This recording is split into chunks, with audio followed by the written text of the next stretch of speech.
Pancho, I hand it off to you. Thank you. Thank you, Justin, and everybody at SIFPAC. Um, Welcome. It's so great to see everybody. I was looking at who was all here. I see some folks who I know and many who I don't. So I'm looking forward to it. First, look, that I don't know if you guys were here for that keynote address, that opening address this morning, but it was awesome. And so I'm of two minds of that. One is I got to go after her. That's the first thing. And then the second thing is it was so inspiring to for us to keep up the work. So I want to focus on that second thing for us to just be inspired and to keep up this work. So I'm going to start off um, and then introduce myself and do a brief reading from my book that just came out last April, Food Autonomy in Chicago. And then Alexi is going to introduce herself and give an initial presentation. And then there's a few questions that we have that we will um, respond to, and then we'll open it up for discussions. Um, We are missing one person so far, and that is likely due to the storm in Kankakee County. Akin Carter of the Black Oak Center, one of the co-founders of the Black Oak Center, is down there in Pembroke, and he was going to join us today, but I have not been able to get in touch with them. So our well wishes are with them. Hopefully they are doing well, and it's just that their internet is out, and they'll get that back online soon. And the other thing I wanted to say before I started is, you know, I want to just put it out there, some solidarity with the people of Cuba and Venezuela. Um, you may be aware that Cuba has been under some sanctions, and I just got a report this morning that people are not eating. And Cuba and Venezuela, and of course the war on the people of Iran, and the ongoing violence in Palestine, the Congo, and Sudan to keep all because this is an international thing. We're here in Chicago, and we're focused on our local thing, but we are all connected, and that's for sure. So I'm Pancho McFarland. Let's see. I'm a son, a father, a brother.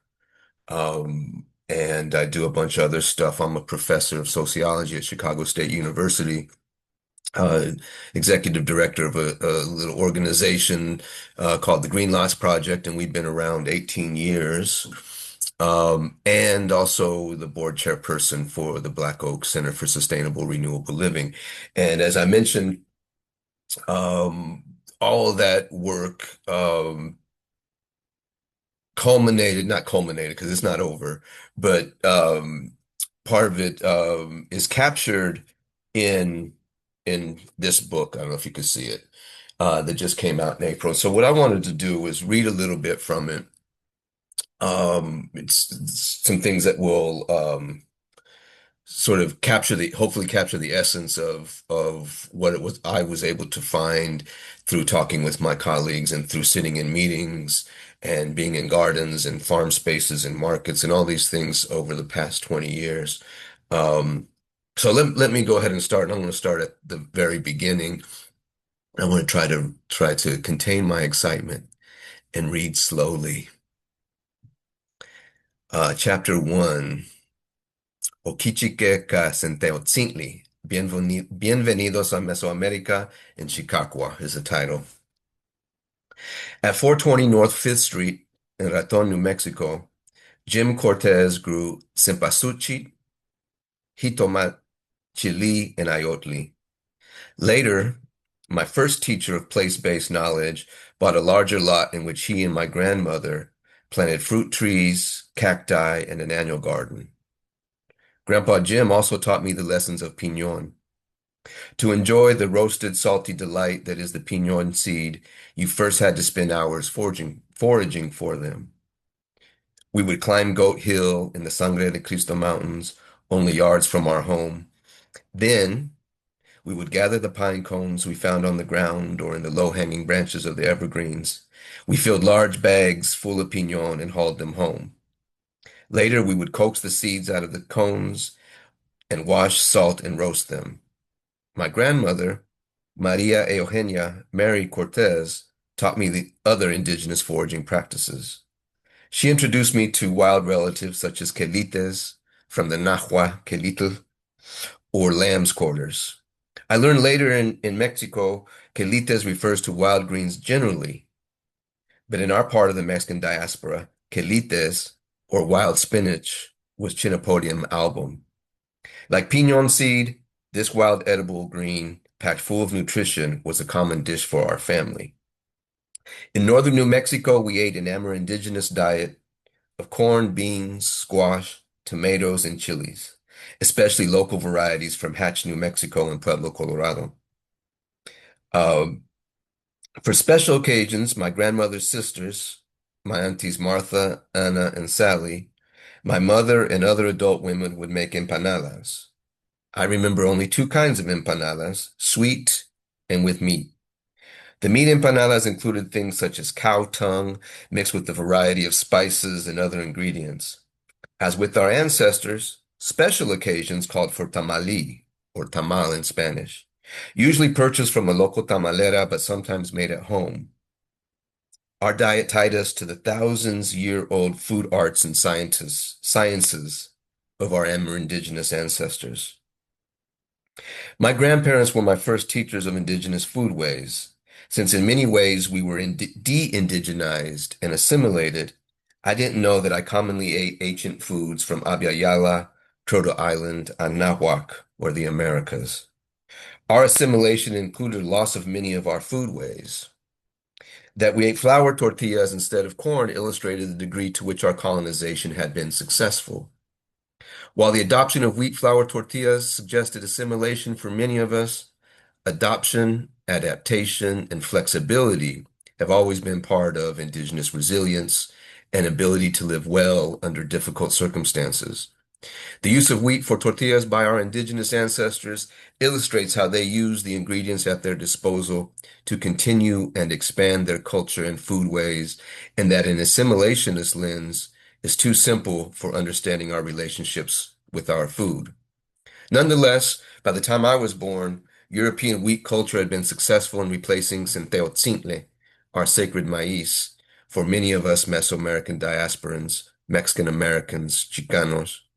Our trips to fast food joints, Chinese restaurants, and steakhouses demonstrated how Anglo-America and late capitalism have successfully penetrated our culture and colonized our foodways. My personal journey out of New Mexico through the pursuit of a PhD sharpened my understanding of the ills of capitalism, colonialism, white supremacy, and the heteropatriarchy. Attempting to indigenize our understanding, I use the term huetico, also Wendigo, the Algonquin monster of greed, selfishness, and destruction, to describe our society. The Zapatistas and their revolutionary insistence on being themselves as place-based peoples was my first education in the food injustice of huetico. They unashamedly claimed their dignity and indigeneity.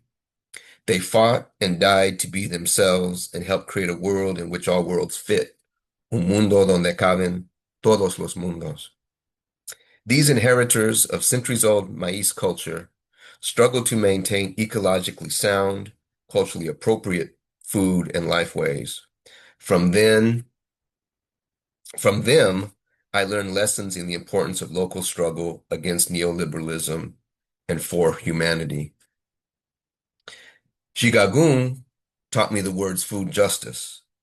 Living and working in working class Black and Mexicano, Chicano communities deprived of access to healthy, dignified, culturally appropriate food introduced me to the unjust realities suffered by Black, Indigenous, and other people of color in Huetico's urban environs. The abundance of liquor stores and corner store junk food outlets and fried fast food options, as well as the lack of fresh produce and meats at quote unquote grocery stores, vividly illustrate the symbolic violence of Huetico's food system every time I step out my front door. The resistance of Black and brown community gardeners, social justice advocates, activists, and revolutionaries makes evident the possibilities for a different social order. They argue for food justice, autonomy, and sustainability with indigenous, place-based values and organization as the basis of a new world. This book is a dialogue about food autonomy and the food movement between distinct yet similar place-based traditions. The political traditions and practices of revolutionary communists and anarchists contribute to the food movement and my participation in it. But they have a lot to learn from the political thought and practice of the African diaspora slash New Africans slash Black Americans and Nicantlaka, American Indigenous or Amerindigenous. I learned of the Healthy Food Hub in 2010. This hub of Black food sustainability and pride provided me with much of my education in the Black food movement. They and the movement that surrounds the Healthy Food Hub engage in a form of direct action politics that make food a point of entry for discussing how African Americans might gain control over their lives. That last piece was a quote from Dr. Monica White's excellent book. Um, like many others throughout the country, the Healthy Food Hub and the Black Oak Center for Sustainable Renewable Living provide spaces for safe healing, safety, resistance to the corporate food and health systems, and renewal of the Black agrarian tradition tied to Black liberatory politics. Black Oaks helped nurture the development of the Green Lots Project, the focus of most of my service in the food movement. The founder of the Green Lots Project, Dominique Bowman, now Vining, created it through conversations and workshops at the Black Oak Center. Healthy Food Hub and the Black Oak Center's Eco Campus in Pembroke, Illinois, have influenced hundreds, perhaps thousands of Black Chicagoans and others in our efforts to be more sustainable, freer, and healthier. My association with Black Oaks and the Healthy Food Hub has been my primary point of entry into the dynamic, life-enhancing food movement community. Co-founders of Black Oak Center, Baba Fred Carter, Mama Dr. Jafunza Wright, and Akin Carter deserve much of the credit for the positive things I have been able to learn and do in our movement. Let's see. What I know about food autonomy and land stewardship in Chicago results from what I have learned from elders. I have, as their example directs, put it to use and taught it in the gardens of the Roseland neighborhood and others. Using elder knowledge in the gardens creates the conditions for further learning. The land, our empty lots in the city, also teaches. Using a land pedagogy and elder epistemology, we see what grows and what doesn't. We learn about our community and the people in it. We learn how the earth responds. We learn about the hazards of a neglected and abused sector of the city. We teach these lessons and implement them in the gardens and community organizations, and the pedagogical cycle continues. Our ancestors knew that careful attention to the land teaches all one needs to know to survive, prosper, and live right according to the original instructions.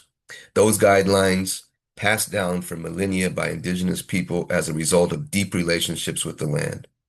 Many of us in the food autonomy movement on the south side of Chicago approach our work with this same humility. Keen attention to the land and the beings residing on it opens infinite opportunities for learning about how to relate to one another and all our relations. From the starting point of the land, we can better understand, quote unquote, urban social problems.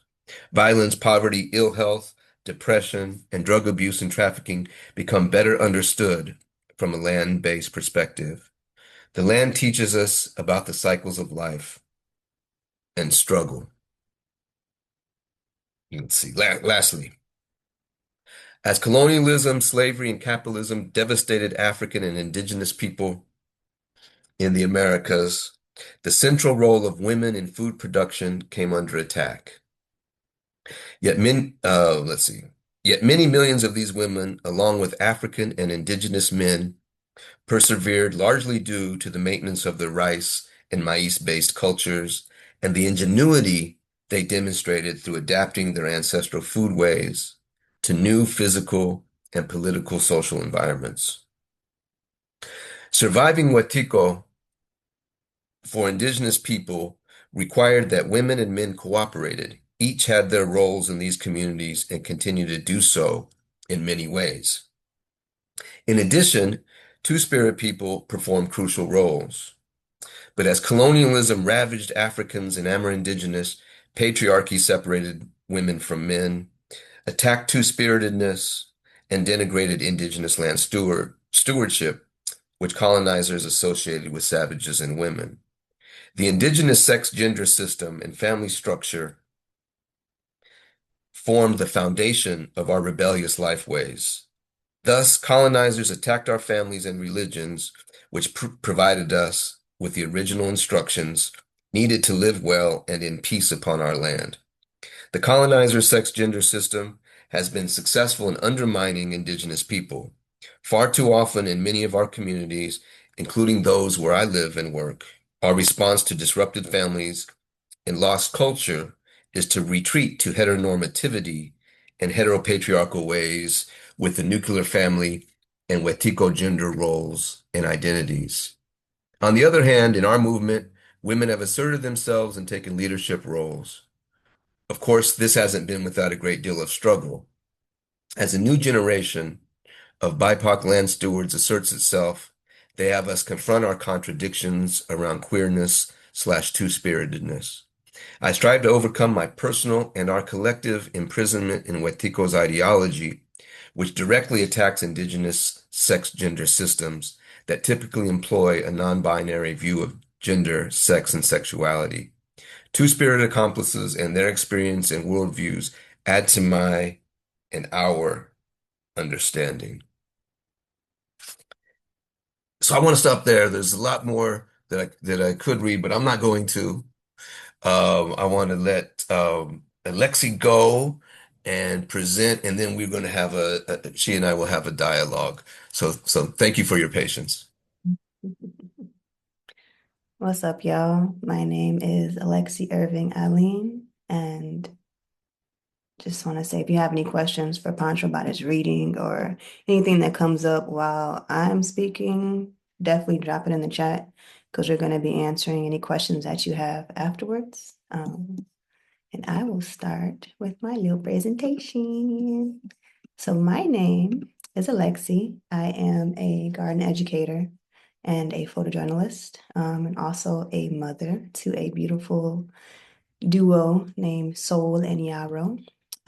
These are images from me just bringing my son into the land to make sure that he has access because Dr. Jafunza is one of the founders of the Black Oaks, and she said if we are relying on others to feed us, then we are in a vulnerable state, and I need to make sure that my son knows how to grow food. So he has been a part of the land since he's been a wee one. On the left, he's there a couple months old, maybe even a couple weeks, helping me replant some pawpaws.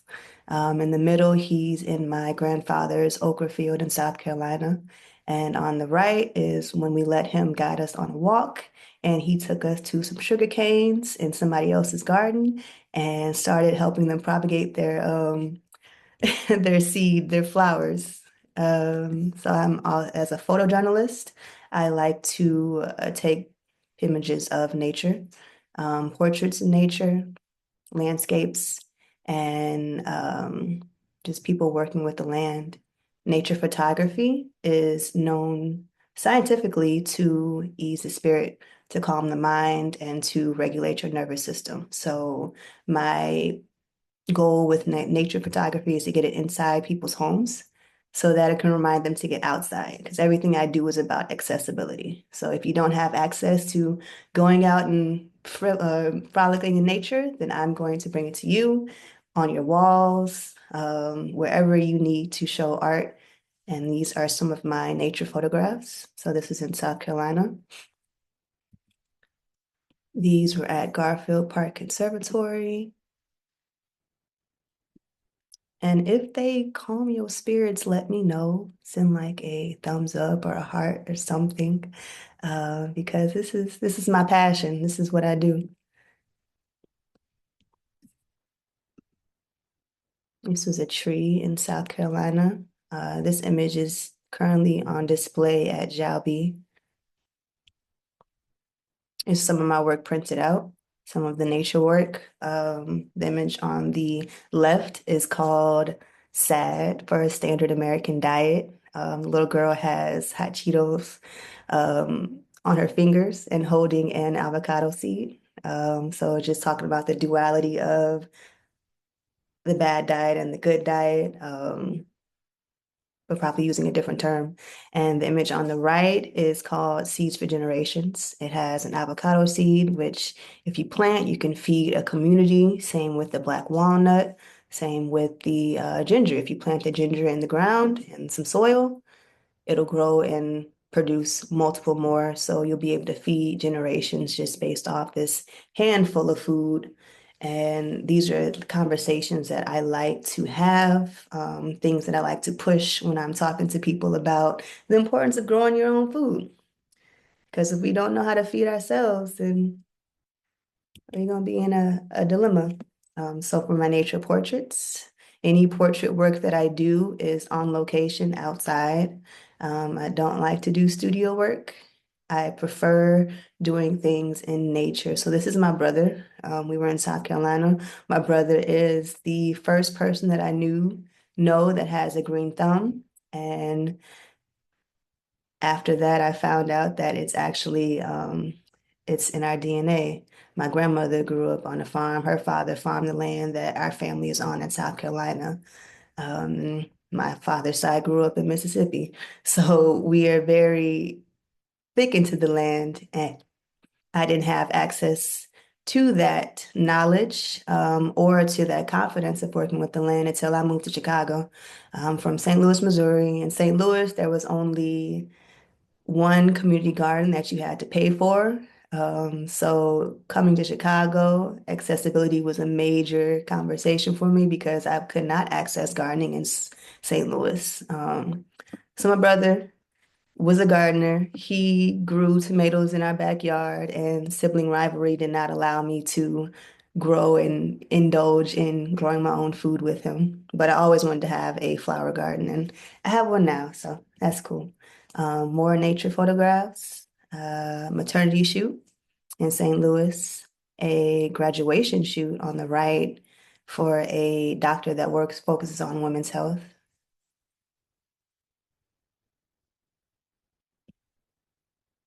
I do travel photography as well. These images were taken in Ghana, where I went in 2023.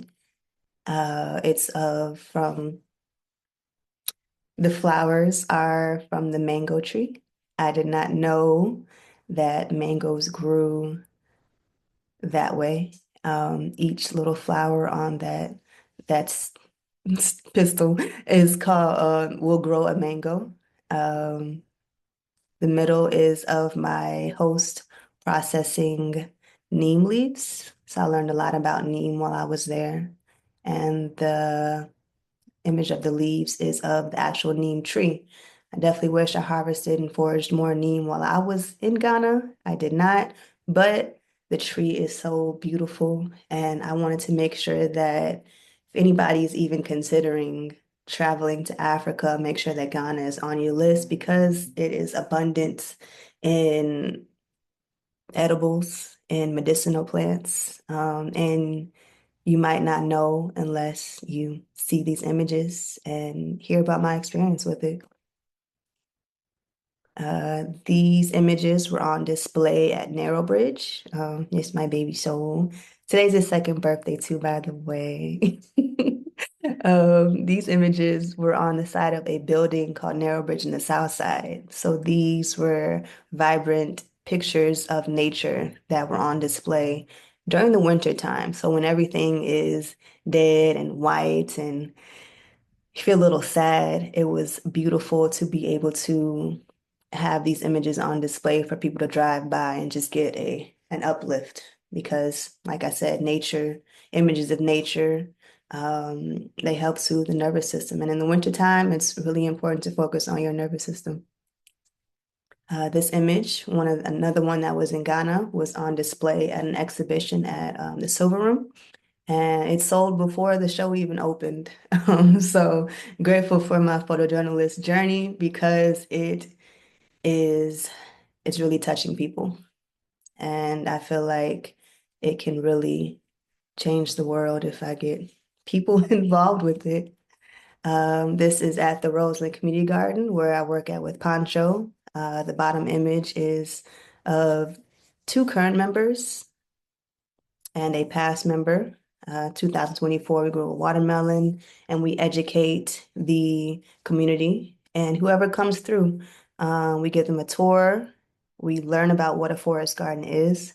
A forest garden is a wonderful practice of permaculture where you can enter in one space, walk through it. There's a whole bunch of food there and you don't notice it. Just like you walk into a forest, you might not recognize that there is food everywhere. So you walk through, by the time you're out, you have a handful of berries, of leaves, of flowers, edible flowers, whatever that you need. And you could practically be fed just by walking through the garden. So we educate people on that. We give tours, we do workshops, we do preservation parties. We teach about teas, tinctures, and tonics, which is a annual event that we host. We have a website. I can find the website for you later unless Pancho has access to it in the chat. And that'll keep you updated on everything that we do at that garden. More work that I've done as far as making sure the youth have access to green spaces. The image with the feet is so near and dear to me. I served as a garden educator for an organization that worked with Chicago Public Schools. This was at a elementary school, and we did an exercise on grounding. There was one student that was having such a struggle in class. Teacher even asked me to write a note to have the doctors say that he has ADHD. We did an exercise on grounding, and after this exercise, he was the most well-behaved child in the school, in the classroom. Every time he came outside, he wanted to take his shoes off. Before this exercise, he was in the corner crying, screaming, having such a fit through, every class. And after this exercise, he wanted to be more involved with the land, with whatever class, whatever workshop we were teaching, whatever lesson we were talking about. And it just really showed me not only the importance of centering Black youth when it comes to my work, but how these systems weren't really put into place to aid in our success. So a lot of the garden education work that I do is with Black youth. The image on I think this is the right of your screen as well, is me in North Lawndale. The image is in the middle of in North Lawndale as well, but on the right in North Lawndale, I did a photo project where I was taking families on garden walks in North Lawndale because a lot of the gardens out there are inaccessible. This was at the African Heritage Garden, which is a beautiful garden, but it's locked. So people walking by, they can look over, but they can't have access to it. So this project where I was providing access to families and photographing them while they're having these tours was very special to me. And this is one of the images from there. It's a family friend. She brought her kids and they learned about different herbs. They were able to pick them and smell them. Mint you can taste. I got to educate them about the different medicinal values that they have because I love taking people on nature walks and foraging for herbs and telling them what is edible. The middle image is a project that I did with Lincoln Park Zoo, where I got to use my photography, educate the youth on photography while showing them different places in North Lawndale that they have to provide more accessibility to. So right across the street was a bee hive that Bee Love Cafe, the building that they operate out of, was working with. So the youth got to learn about bees. There was one day that we had a rainy day, so they got to decorate pots and plant different herbs in it. This is one of the educators that worked with us. So the work that I do with working with youth is very special, very near and dear to me.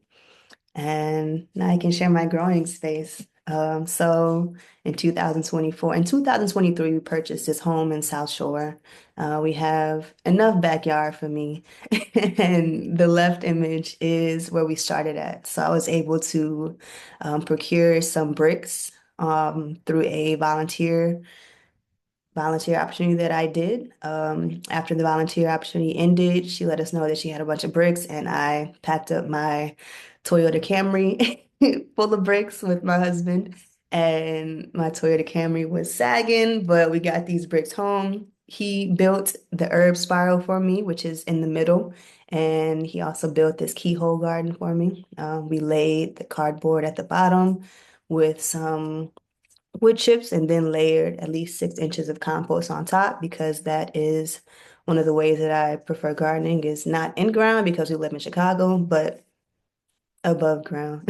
So the herb spiral, I learned about at the first permaculture conference that I went at. The idea is to conserve water. So you plant your herbs in it, you water the top, and the excess water moves down the spiral. The keyhole garden, the idea of the keyhole garden is you stand right in the middle and you have access to every plant that's in that garden for easier watering, easier harvesting, and easier accessibility. And on the right is how it looked in 2024. 2025 brought something even better. It brought a 20-foot greenhouse to our backyard.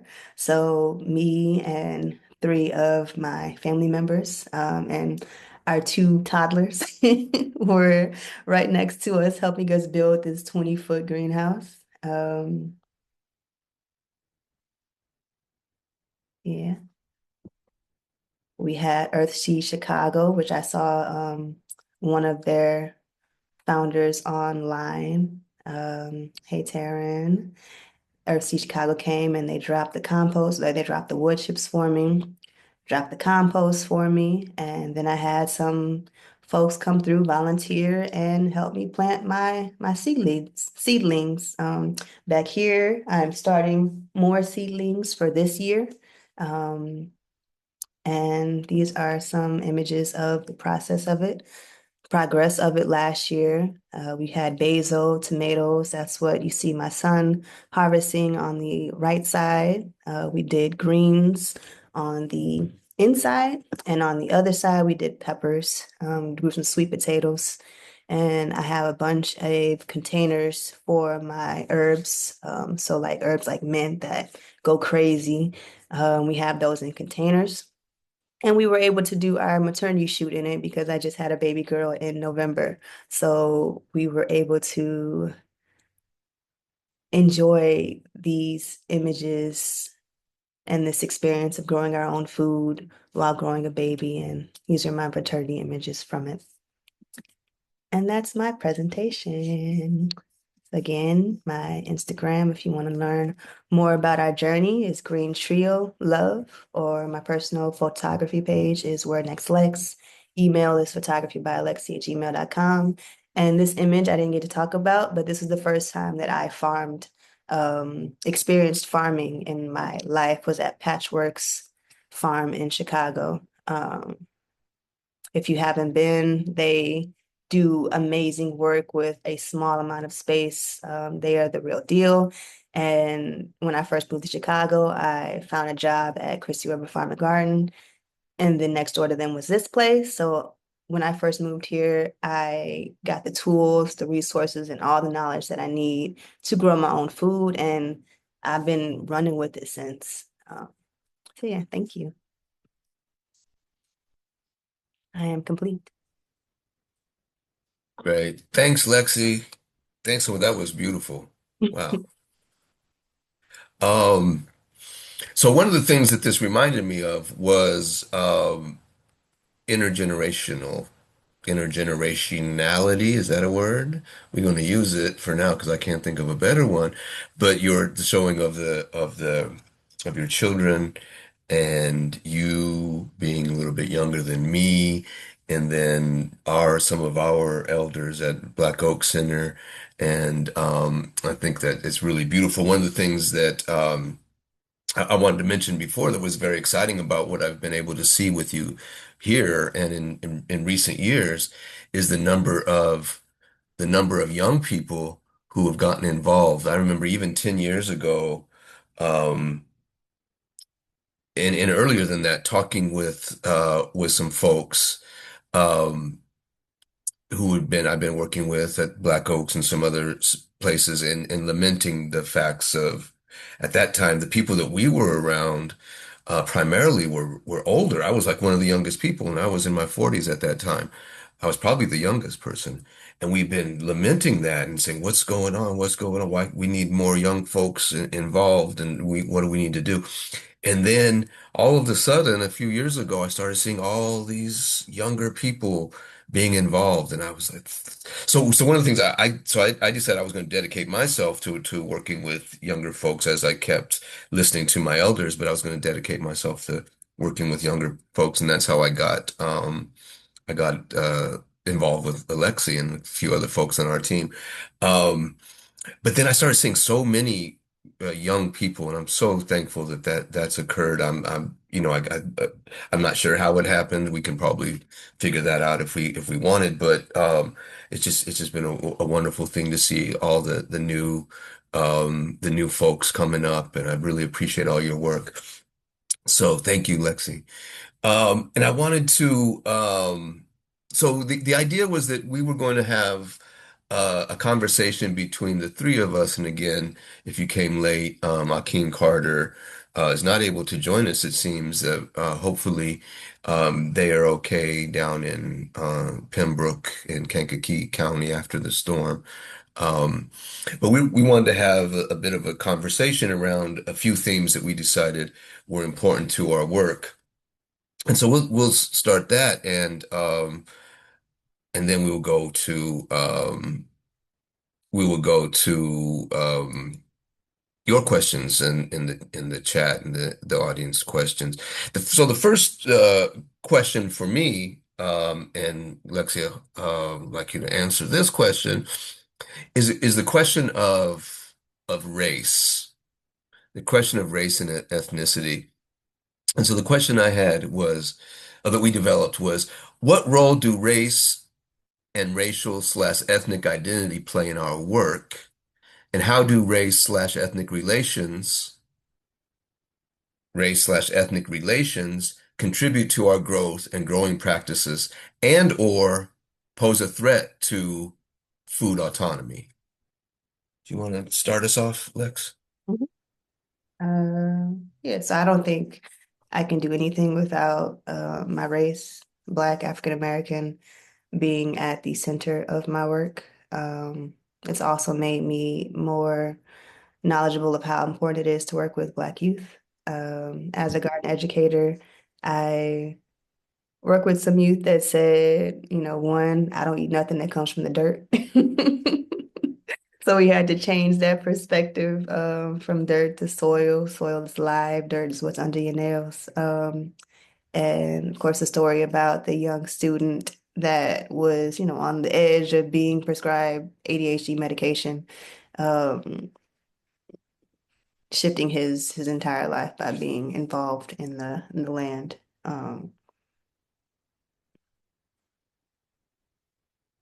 So it is important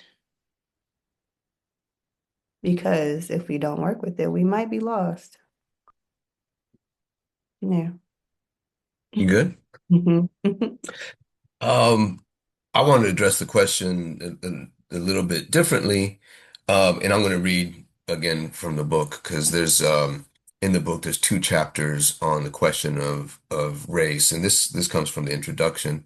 Um, so I wanted to read a little bit from the introduction that gives a sense of the way that I've experienced this question, especially the question of race slash ethnic relations, how we as different groups of people, primarily the groups that I work with, again, are Mexicanos and Black Americans, Africans in the Americas. So I'll just read a little bit. The politics of a non-Black identified person in a consciously Black political and cultural space are fascinating and complex. All parties, including me, who enter into the spaces of Black food autonomy and sustainability movement, bring their experiences with, knowledge of, and baggage from our entanglement with Huetico. Since the spaces of the food movement are mostly segregated, and since conscious Blackness is central to the spaces in which I work and live, race becomes a crucial lens through which to understand justice, health, culture, history, and social movements. This lens, like all lenses, has its limits, and some of these are witnessed in the failures of the movement. In particular, knee-jerk reactionary variants of bourgeois Black nationalist and Black capitalist thought infiltrate the spaces of our food community.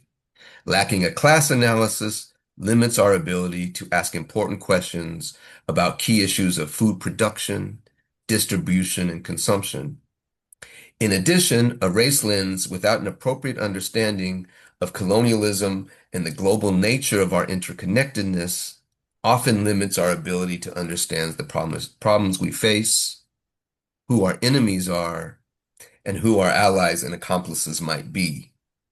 The race-exclusive lens used by some means that BIPOC engage in interracial or interethnic conflict, place blame on other colonized, racialized people, and develop shallow analyses of our connections and the common threats of the system arrayed against us. Moreover, the simple race lens often fails to understand Blackness internationally and our intimate, though hidden, connections to people all over the planet. It often keeps Black urbanites from seeing the obvious connections between them and Mexican migrant farm workers, for example. I argue that this orientation keeps us from fighting our struggle well. On the other hand, there are promising interethnic collaborations around food and liberation. Groups like Urban Steward Action Network and the Inner City Muslim Action Network began to consciously fight through the divide and conquer mentality and enact an extremely diverse, multi-ethnic, multi-gender soil politics. Similarly, in 2022, Barbara Fred Carter, Dr. Jafunza Wright, and I taught a resilient community design course that was equal parts Black American and Indigenous / Mexican American with a few white accomplices. My intention is that through the stories, analyses, and conversations in this book, we can better understand race as it affects us personally, in the food movement, and in the broader struggles for autonomy. As a revolutionary intellectual intervention, I intend for this work to go beyond a deeper understanding of race to the active dismantling of this crippling concept and the divisive ideas that prop it up. And the divisive ideas that prop up Huetico, such as authenticity and ally. Thus, this is a pedagogical project that desires to grapple with what it means to be human, to have culture, and to be free. So that comes from the introduction. I just wanted to say, just very quickly to sum up, that I hope that was clear, that the question of race and ethnicity sometimes gets in our way. On the other hand, many of us have been able to recognize this problem, these imposed identities these identities that have been imposed upon us, and we're struggling through them, and we are overcoming them. And then finally, to sort of piggyback a little bit off of Lexi, it is our traditions, our ethnic traditions, that will be those things that allow us to survive and thrive into the future. And it is people like Mexicanos, people like African peoples in the Americas that we need to turn to for the solutions to many of the problems that we identify here in this summit and elsewhere in the world. And I want us, especially have us think about indigeneity as an identity, as an important identity. So, okay, so let's see, what is the next question? The next question is about gender and sexuality. The colonial binary sex gender system, including heteronormativity and trans and homophobia, dominate the thinking as regards the roles, identities, and possibilities for all of us, regardless of gender identity. How does gender factor into our work? How can we overcome and move beyond or through the colonial gender system? You, Pancho. Oh, you want me to do that? Oh, shit. Okay, I wasn't ready. Okay. Um, I'll say this. I was going to read, but um, there's a couple of chapters here on gender, one specifically about women in our movement and one about men in our movement. And I want to just say two things. Um, what I know best about gender is about masculinity and my own journey to and through masculinity.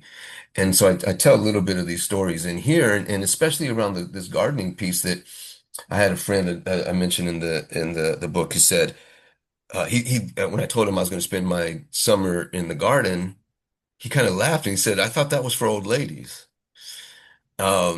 And so there's this idea about care work that is appropriate for women, but not necessarily for men. And my socialization into masculinity in a Chicano community was one in which I was encouraged to be strong, which is not necessarily a bad thing, strong, but also that strong was also um, locked into an idea of violence. So, I was, my uncles and grandfather took me to the boxing club and, had me, practice boxing and learn boxing and, all that kind of stuff.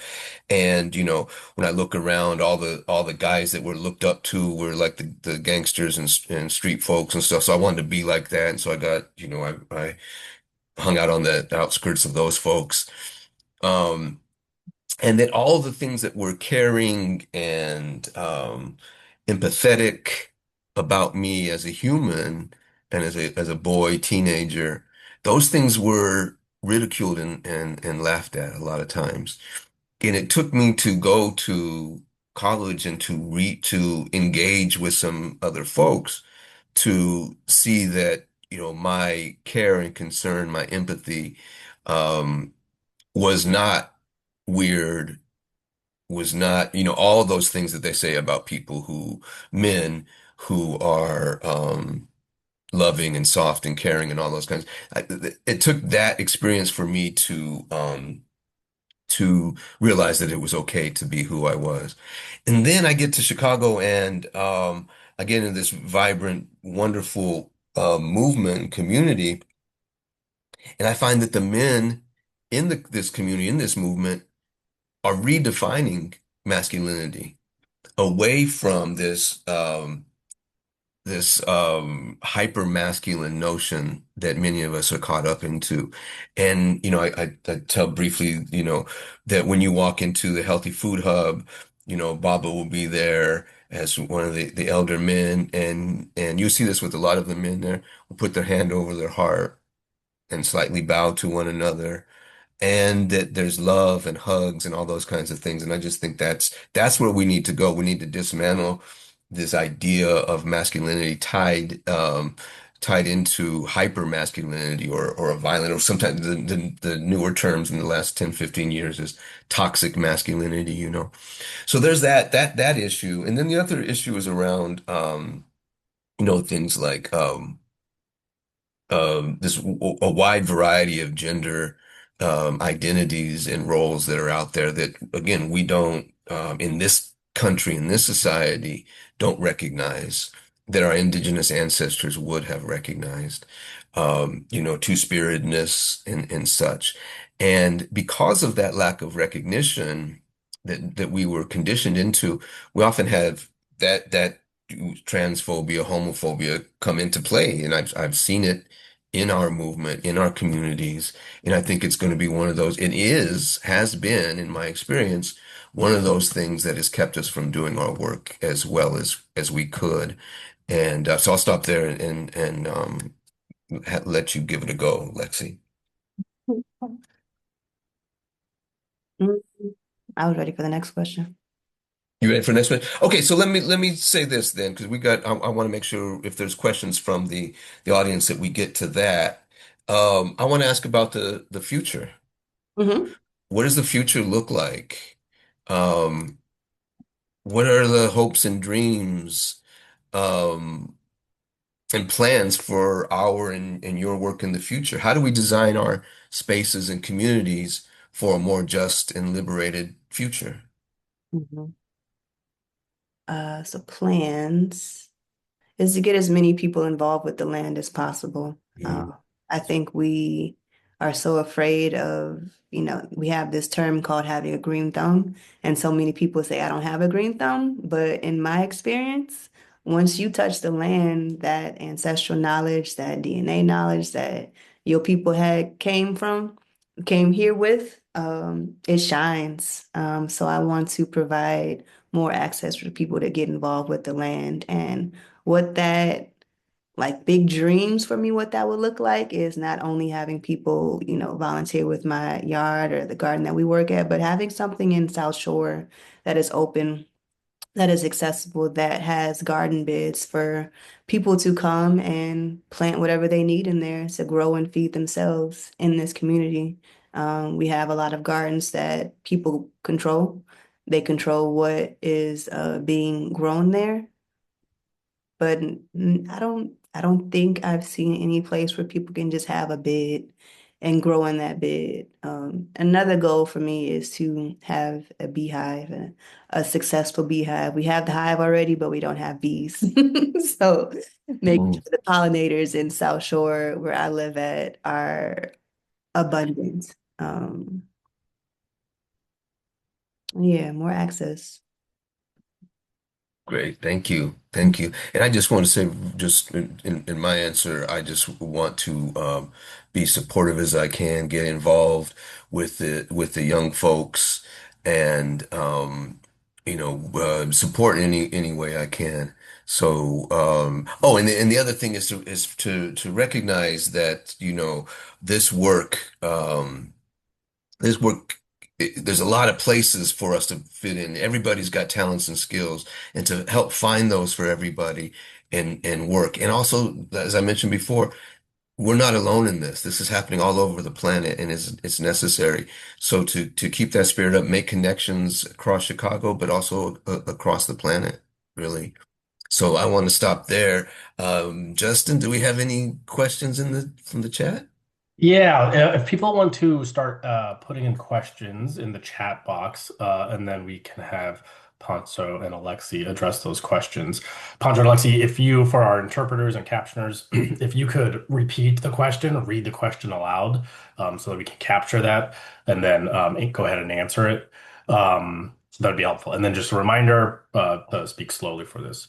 For everybody else, I'm going to launch a feedback poll for you as well. So before you sign off, if you could just complete that feedback poll, it allows us to collect data to be able to try to provide sessions and content and an event and experience for next year's summit that is informed by the community.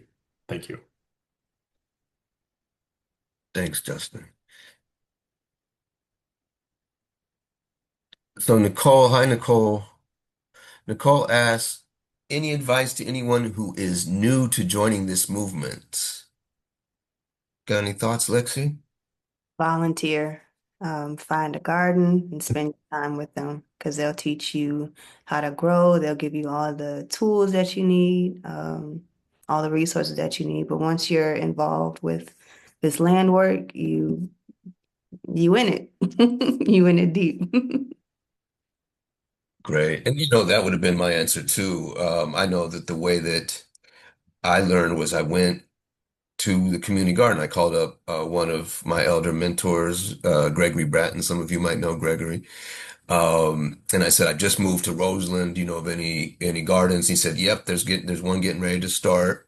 Is the one that we now steward over on 104th and Wabash. And I went. It was like the fourth day, and I just got into it.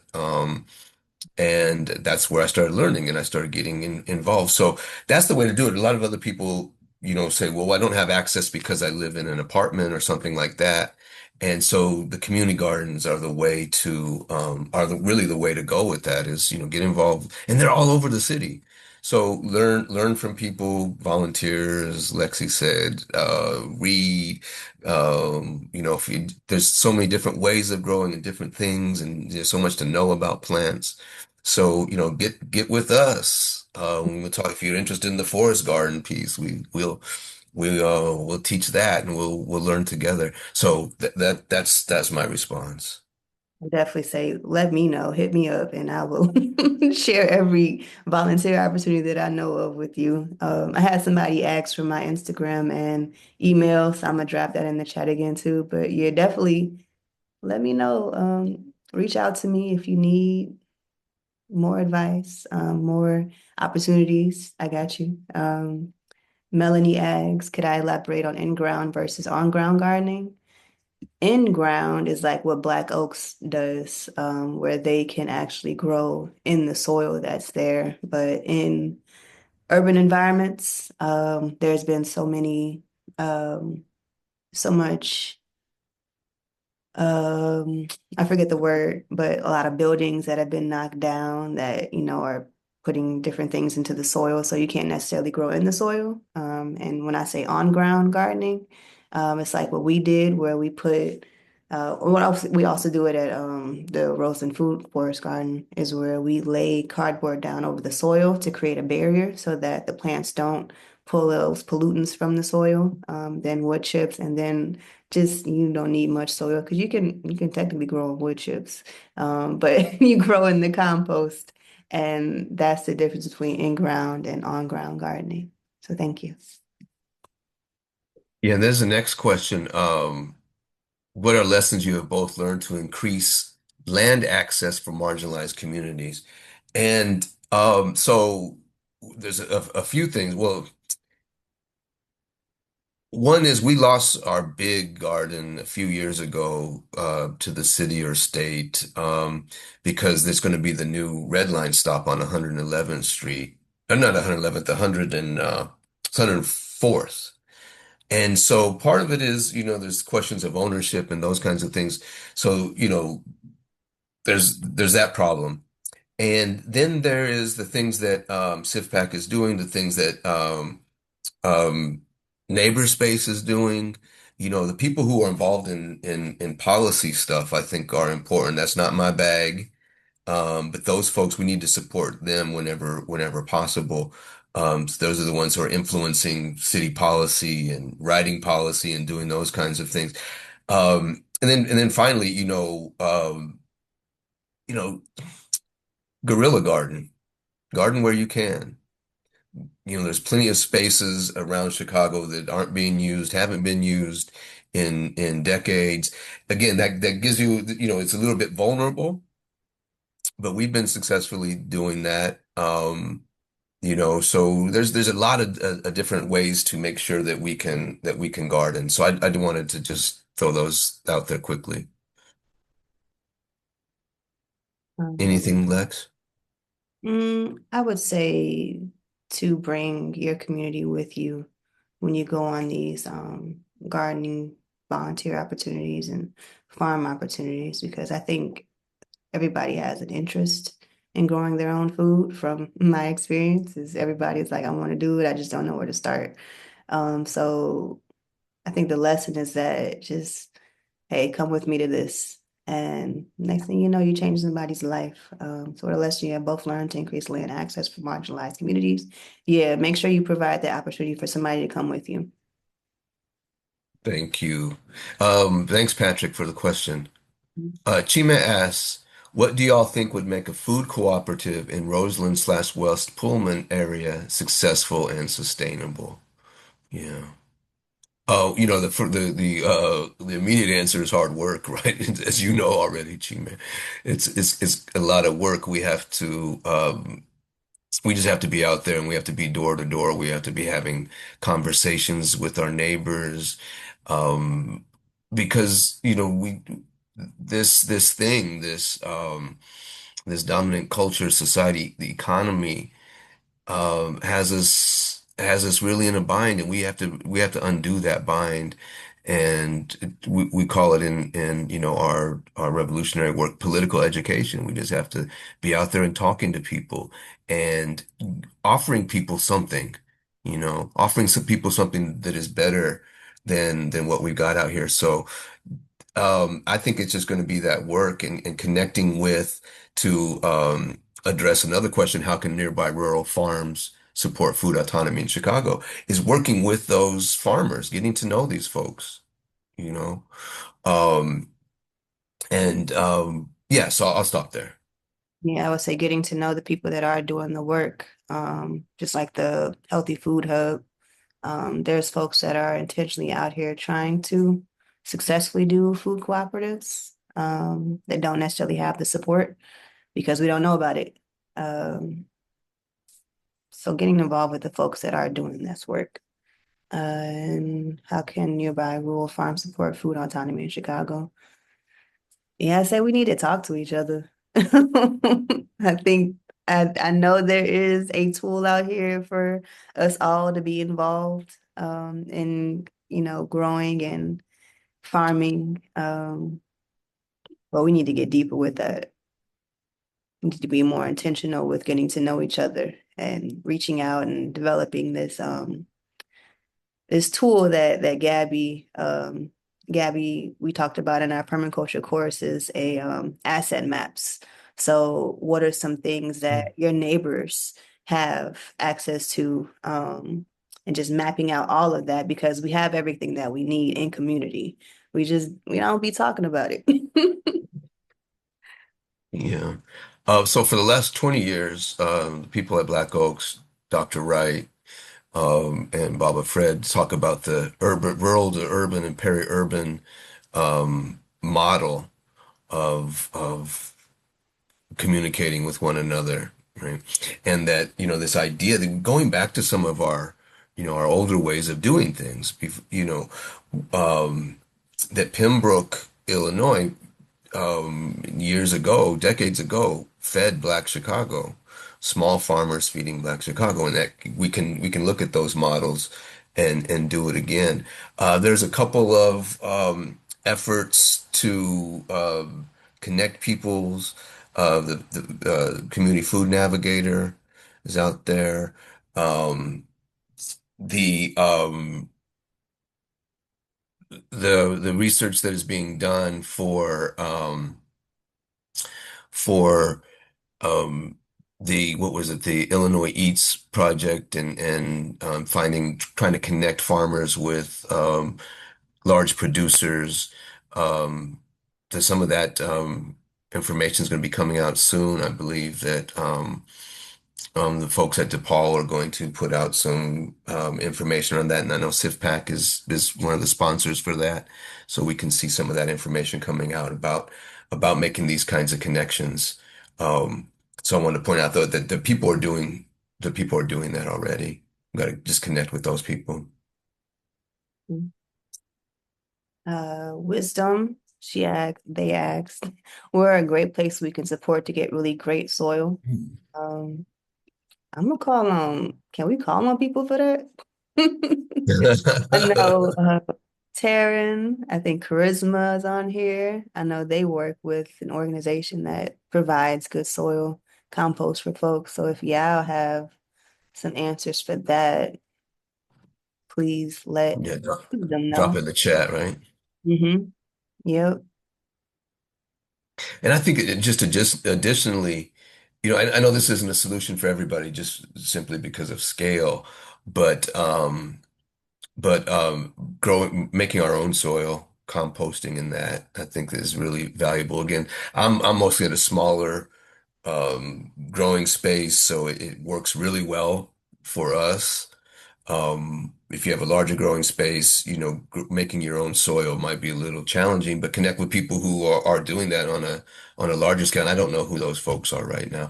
Another thing is there's things like you got local landscapers and people cutting down trees, chip drop. I was just thinking of that. Thank you, Haley.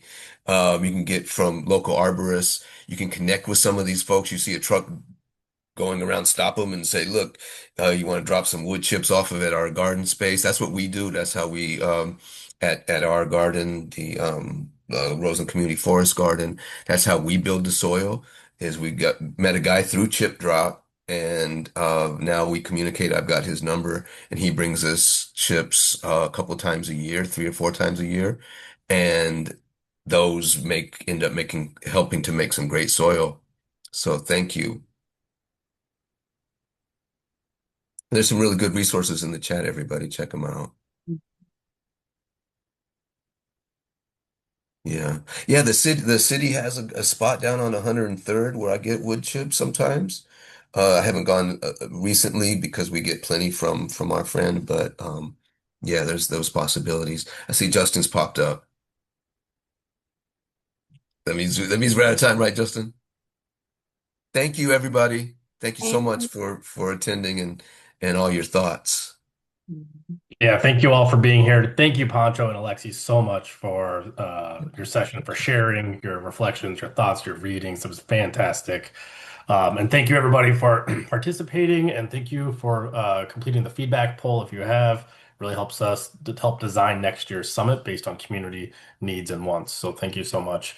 There's more sessions later on today and tomorrow. And then we've got our in-person event on Friday at the South Shore Cultural Center. So I hope to see you all there.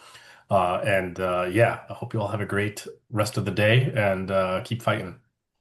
Thank you. Thank you. Thanks, everybody. thanks. Peace out, y'all.